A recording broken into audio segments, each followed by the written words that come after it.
This channel does not promote any violent, harmful, or illegal activities. All content provided by this channel is meant for an education purpose only. কোথায় নিয়ে যাচ্ছে আপনি আসার পরে কি oxygen পেল সন্দেশ? সেটা মানুষ বলবে, আমি বলবো না। কিন্তু এই যে ঝড়ে বৃষ্টি, আমি 12 তারিখ থেকে চেষ্টা করছি।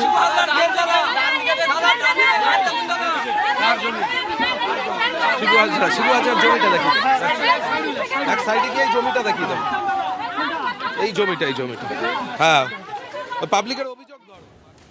সন্দেশখালী ছবি দেখছেন আপনারা সরাসরি। সেখানে শুভেন্দু অধিকারী পৌঁছানোর পর তাকে ঘিরে ধরে উচ্ছ্বাস প্রকাশ করেন সেখানকার মানুষজন। তারা আশার আলো দেখছেন তেমনটাই বলেন। শুভেন্দুর আশ্বাস বাণীতে তারা অনেকটাই আশ্বস্ত। শুভেন্দুর পা ধরে তারা কান্নায় ভেঙে পড়েন। দিনের পর দিন জমে থাকা অভিযোগ ক্ষোভ উগড়ে দেন বিরোধী দলনেতার সামনে। আর শুভেন্দু অধিকারী সন্দেশখালী পৌঁছানোর পর সেখানকার মানুষজনের মধ্যে একটা আশার আলো।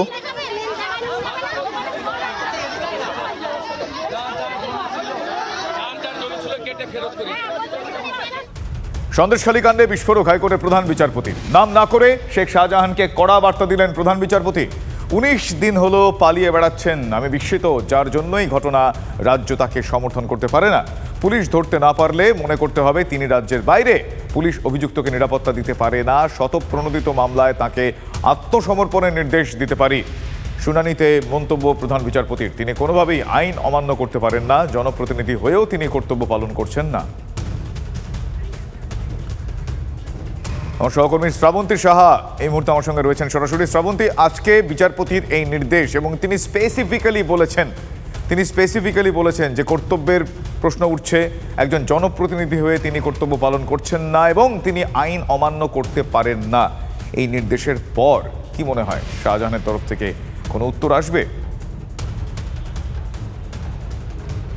দেখো, সার্বিকভাবে এই মামলা আজকের অন্য মোড় নিয়েছে। তার কারণ এতদিন বিভিন্ন এজলাসে সন্দেশখালীর একই ধরনের মামলা ছিল, কিন্তু কোনোদিনও প্রধান বিচারপতিকে এতটা বলতে শোনা যায়নি। এমনকি আজকে সকালবেলাতেও শুরুতে যখন ইডি শেখ শাহজাহান সম্পর্কে মন্তব্য করে যে তাকে কিভাবে গ্রেফতার করা হবে, সেখানেও তেমন গুরুত্ব দেননি। কিন্তু যখন রাজ্য সরকারের হয়ে এজি সওয়াল করছিলেন, তার বিশেষভাবে প্রশ্ন যে একজন ব্যক্তি বিরোধী দলনেতাকে আটকানোর জন্যই কি 144 ধারা? তার কারণ সার্বিকভাবে 144 ধারা প্রয়োগের জন্য যদি সত্যিই দেখা যায় যে 144 ধারা প্রয়োগ করতে হবে, তাহলে সবার আগে শেখ শাহজাহানকে গ্রেফতার করতে হবে, যিনি এই এলাকার মাস্টার মাইন্ড। তাকে এটা ভাবিত করছে যে আদিবাসী যারা রয়েছেন কোথাও গিয়ে তাদের জমি কেড়ে নেওয়া হচ্ছে, তার জন্যই সেখানে একটা ভায়োলেন্স হচ্ছে। তাকে এটাও ভাবিত করেছে যেভাবে মহিলারা সবার সামনে এসে বিভিন্ন ধরনের অভিযোগ করছে, তারপরেও তাদের অভিযোগ কেন পুলিশ নিচ্ছে না। রাজ্য সরকারকে এ ব্যাপারে উদ্যোগী হতে বলা হয়েছে। রাজ্য সরকারকে প্রত্যেকটা অভিযোগ দিতে নির্দেশ দেওয়া হয়েছে। প্রাথমিক পর্যবেক্ষণ আজকে শুভজিৎ অত্যন্ত গুরুত্বপূর্ণ। তিনি শুধু পর্যবেক্ষণে থেমে থাকেনি, আজকের যে নির্দেশ। শ্রাবন্তী, তুমি আমাদের সঙ্গে থাকো। এই মুহূর্তে সিপিএম নেতা সুজন চক্রবর্তী রয়েছেন আমার সঙ্গে টেলিফোন লাইনে। সুজনবাবু, এবার বিচারপতি তিনিও বিস্মিত। 19 দিন হলো পালিয়ে বেড়াচ্ছেন, আমি বিস্মিত, যার জন্য এই ঘটনা রাজ্য তাকে সমর্থন করতে পারেন না, এমনটাই বলছেন। কি বলবেন? রাজ্যের সরকার এমন ভাবে চলছে, মমতা ব্যানার্জি তার নির্দেশে পুলিশের অফিসাররা বা প্রশাসন তারা একেবারে 100% দলদাস। যা মমতা ব্যানার্জি বলবে সে অনুযায়ী উঠবে এবং বসবে। ওদের ব্যাজ নিজেদের খুলে ফেলা উচিত। আইএএস আইপিএস এর ব্যাজ আগে নিজেদের খুলে ফেলা উচিত। ওটা পড়ে থাকার যোগ্যতা যাদের নেই, পুলিশের উর্দি গায়ে রাখার যোগ্যতা যাদের নেই, তারা প্রশাসনের কাজ করছে দলের জন্য, দলের হয়ে। আজকে কোর্ট অবজারভেশন যা দিয়েছে একদমই ঠিক। রাজ্যের মধ্যে আছে, অথচ 1.5 মাস হয়ে গেল রাজ্যে কেউ কিছু ধরতে পারছে না। আমি আবারও বলছি, উনি ওই এলাকার মধ্যেই আছেন। শেখ শাহজাহানরা ওই এলাকার মধ্যে আছে, যেমন শিবু হাজরা এলাকার মধ্যে ছিল, উত্তম এলাকার মধ্যে ছিল, কাউকেই তো পাওয়া যাচ্ছিল না।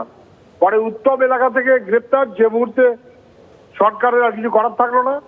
শিবু হাজরা তখন 10 মিনিটের মধ্যে গ্রেপ্তার।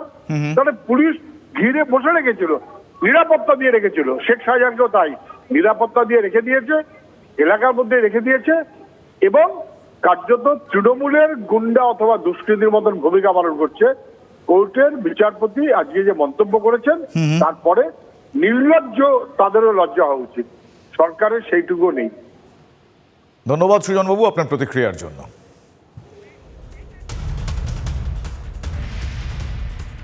অন্যদিকে সন্দেশখালী নিয়ে কড়া পর্যবেক্ষণ কলকাতা হাইকোর্টেরও। আদালতের পর্যবেক্ষণ কি? সন্দেশখালীর মানুষের অভিযোগ গ্রহণ করা উচিত। আদালতের মনে হয়েছে আদিবাসীদের জমি জোর করে নেওয়া হয়েছে, যার জন্য এত সমস্যা, সেই পালিয়ে বেড়াচ্ছে। আদিবাসীদের জমি ছিনিয়ে নেওয়া হয়েছে, ইডি আক্রান্ত হয়েছে। ঘটনার গুরুত্ব দেখেই শতপ্রণোদিত মামলা গৃহীত হয়েছে। আমরা জানবো এর আপডেট কি আছে। আমার সহকর্মী শ্রাবন্তী সাহা এই মুহূর্তে আমার সঙ্গে রয়েছেন সরাসরি। শ্রাবন্তী, কড়া পর্যবেক্ষণ কলকাতা হাইকোর্টের বলা যায়, একই সঙ্গে কোর্টের পর্যবেক্ষণ যে মূল অভিযুক্ত যখন গ্রেফতার হয়নি তখন 144 ধারার যুক্তি নেই। তাহলে এই মুহূর্তে সিচুয়েশন কোন জায়গায় দাঁড়িয়ে? দেখো, প্রধান বিচারপতির এই পর্যবেক্ষণ কার্যত একটা বার্তা পরিষ্কারভাবে আদালত দিতে চেয়েছে যে যেখানে আইন শৃঙ্খলার অবনতি হয় কোথাও গিয়ে সেখানে আদালতকে এগিয়ে আসতে হবে। এবং প্রধান বিচারপতি কলকাতা হাইকোর্টের সব থেকে বড় পজিশনে যিনি রয়েছেন, তিনি যখন এই ধরনের বার্তা দিচ্ছেন, নিঃসন্দেহে এটা একটা তাৎপর্যপূর্ণ জায়গায় রয়েছে, নজিরবিহীন বলা বাহুল্য। আইন শৃঙ্খলাতে যে অবনতি হয়েছে সেটা তিনি স্পষ্ট ভাষায় উল্লেখ না করলেও যেভাবে পর্যবেক্ষণ দিয়েছেন তাতে তিনি ডিসঅ্যাপয়েন্টেড, অর্থাৎ হতাশ, এই কথাটাও তিনি বলছেন। একই সঙ্গে মাস্টার মাইন্ডকে এতদিন পর্যন্ত কেন গ্রেফতার করা গেল না, কার ছত্রছায়ায় রয়েছে, এই ধরনের পর্যবেক্ষণের মাধ্যমে প্রধান বিচারপতি সন্দেশখালী নিয়ে যে উদ্বেগে রয়েছে সেটা যেমন স্পষ্ট করেছেন। একই সঙ্গে কোথাও গিয়ে রাজ্য সরকারকে কিছুটা সময় দিয়েছেন, তার কারণ শতপ্রণোদিতভাবে মামলাটি তিনি শুনবেন আগামী সোমবার। তার মধ্যে যদি কোথাও গিয়ে শেখ শাহজাহানকে গ্রেফতার করা হয় বা রাজ্য সরকারের পক্ষ থেকে তার বিরুদ্ধে কোনো কড়া পদক্ষেপ নেওয়া হয়, সেক্ষেত্রে এই মামলায় কিছুটা হলেও রাজ্য সরকারের মুখ বাঁচবে এমনটা মনে করা হচ্ছে। না হলে যেরকমভাবে পর্যবেক্ষণ করেছেন প্রধান বিচারপতি যে দরকারে শেখ শাহজাহানকে আত্মসমর্পণের নির্দেশ দেবো, তাতে আরও বড় ধাক্কা খেতে পারে রাজ্য সরকার, এমনটাই মত। এক্স্যাক্টলি, আরও বড় ধাক্কা খাওয়ার সম্ভাবনা রয়েছে। শ্রাবন্তী, তুমি আমার সঙ্গে থাকো, আমি আরও একটা আপডেট দর্শকদের জানাই। আমি সেই বিষয়ে তোমার কাছেই আসছি। সেটা হলো সন্দেশখালী মামলা এবার ইডি সিবিআইকে যুক্ত করেছে আদালত। অত্যন্ত গুরুত্বপূর্ণ আপডেট। মহিলাদের ওপর অত্যাচার, জমি দখলের অভিযোগ শুনবে আদালত। শতপ্রণোদিত মামলা শুনবেন প্রধান বিচারপতি এবং তার ডিভিশন বেঞ্চ। আগামী সোমবার সব পক্ষের সঙ্গে কথা বলে পরবর্তী নির্দেশ। আইনজীবী জয়ন্ত নারায়ণ চট্টোপাধ্যায়কে আদালত বান্ধব রাখা হয়েছে। এটা একটা অত্যন্ত গুরুত্বপূর্ণ আপডেট। এই সংক্রান্ত আর কি আপডেট রয়েছে আমি জানবো আমার সহকর্মী শ্রাবন্তীর কাছ থেকে। শ্রাবন্তী, প্লিজ। দেখো, প্রধান বিচারপতি যেরকমটা মনে করেছেন যে সন্দেশখালী ঘটনাটা শুরু হয়েছিল যেদিনকে ইডি সেখানে রেড করতে যায় এবং সেখানকার তার ইডির অফিসাররাই আক্রান্ত হয়েছেন। যদি প্রয়োজন হয় তাহলে ইডি সিবিআইকে দিয়ে আদতে এই ঘটনার তদন্তর প্রয়োজনীয়তা রয়েছে কিনা সেটা যেমন নির্দিষ্ট করা যাবে, তার জন্যই আগে ভাগে ইডি সিবিআইকে যুক্ত করা হয়েছে এই মূল মামলায়। এখন ভাবতে হবে যে এর আগে আমরা দেখেছি যে বকটুই যখন হয়েছিল এতটাই উদ্বেগে ছিল প্রধান বিচারপতি, সে সময় ছিলেন তিনি সেটা শতপ্রণোদিতভাবে করছেন। বকটুইয়ের পরে সন্দেশখালী দ্বিতীয় ঘটনা, যেখানে বিচারপতি অরিন্দম সিনহা এই মামলাটি শতপ্রণোদিতভাবে গ্রহণ করেছিলেন। এবার প্রধান বিচারপতি সেই মামলাটি গ্রহণ করছেন, অর্থাৎ তার আগে ইডি সিবিআইকে যুক্ত করা হয়েছে। প্রয়োজনীয় নির্দেশ আসতে পারে সোমবার, যেটা অনেকটা কড়া আসতে পারে বলে অনেকে মনে করছেন। শুভজিৎ, ধন্যবাদ শ্রাবন্তী। আমি কথা বলছিলাম সহকর্মী শ্রাবন্তী সাহার সঙ্গে।